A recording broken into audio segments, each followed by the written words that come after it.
नमस्कार मित्रमैत्रिणींनो, स्वाती रेसिपी मध्ये तुम्हा सर्वांचं स्वागत आहे. चला तर मग आज आपण बनवणार आहोत तुमच्या आवडीचा चहा. चहा बनवण्यासाठी आपण घेतलेले आहेत 10 ते 15 तुळशीचे फ्रेश पानं. अद्रक मी इथे खिसून घेतलेली आहे आणि विलायचीचा कूट करून घेतलेला आहे. 1.5 टेबलस्पून साखर घेतलेली आहे. हाफ टी स्पून चायपत्ती घेतलेली आहे. 1/3 कपानं 2 कप दूध घेतलेलं आहे आणि याच कपानं 1 कप पाणी घेतलेलं आहे. चला तर मग रेसिपीला सुरुवात करूया. मी ते गॅसची फ्लेम ऑन केलेली आहे आणि यामध्ये आपण आता 1/3 कप पाणी टाकून घेत आहोत. इथे आपण तुळशीची पानं टाकून घेत आहोत. तुळशीची पानं टाकताना थोडी चुरा करून किंवा मग पिळून टाकायची. त्याचा पूर्ण रस उतरला पाहिजे असे टाकायचे.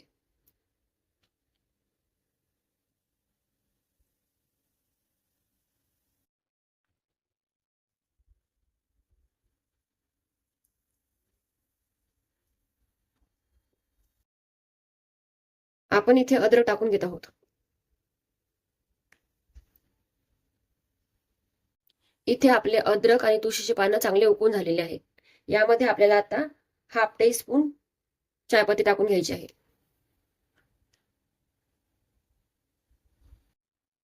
मी इथे गाईचे दूध घेतलेलं आहे. गाईचं दूध हे पातळ, त्यामुळे मी पाण्याचं प्रमाण हे कमी ठेवलेलं आहे.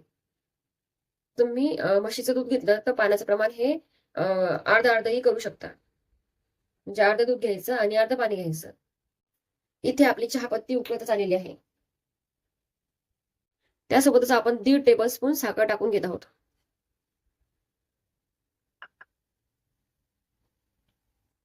इथे आपले चहापत्ती आणि बाकीचे इन्ग्रेडियंट हे चांगल्या पद्धतीत उकळलेले आहे. अद्रक आणि तुळशीच्या पानाने इथं फ्लेवर सोडलेला आहे. तेव्हा आपण आता त्यामध्ये दूध टाकून घेत आहोत.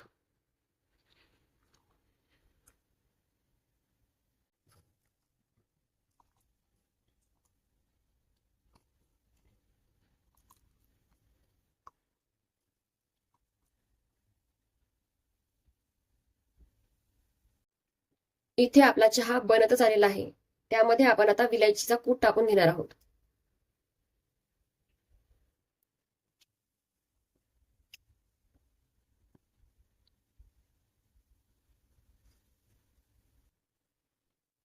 एका कपासाठी 1 विलायची असं हे प्रमाण घ्यायचं आहे. तुळशीची पानं तुम्ही 2 कपासाठी 10-15 घेतले तरी चालतात. एवढंच प्रमाण ठेवलं तरी चालते. मला तुळशीचा स्ट्रॉंग फ्लेवर आवडतो म्हणून मी पानं जास्त टाकते.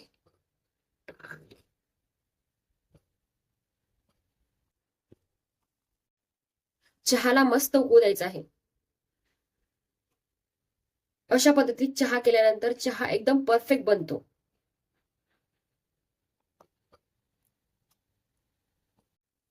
इथे आपला चहा बनून तयार झालेला आहे. आता मी गॅसची फ्लेम बंद करत आहे.